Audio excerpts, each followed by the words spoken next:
Is your Nissan Rogue cutting off your music or GPS mid-drive? Let's fix those annoying CarPlay disconnections in under 3 minutes. Believe it or not, 80% of persistent connection issues originate from a damaged lightning cable instead of your car's software. Before you visit the dealership, run through these diagnostic steps to isolate the problem. Start by swapping your cable for a verified one and cleaning out your phone's charging port with a non-conductive pick. If the basics fail, check for pending iPhone updates and see if your Nissan system has a firmware patch available. Dig into your phone settings to ensure Siri is active and that no screen time restrictions are blocking the connection. Try these DIY fixes before spending money at a shop, as most hardware failures are rare compared to software glitches.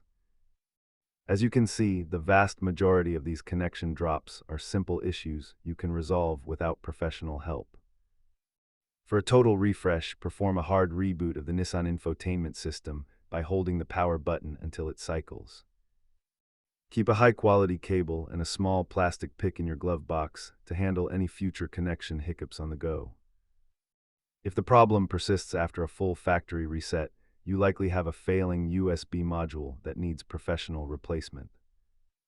Thanks for watching. If this helped your Rogue connect, hit subscribe for more practical car tips and keep your tech running smooth.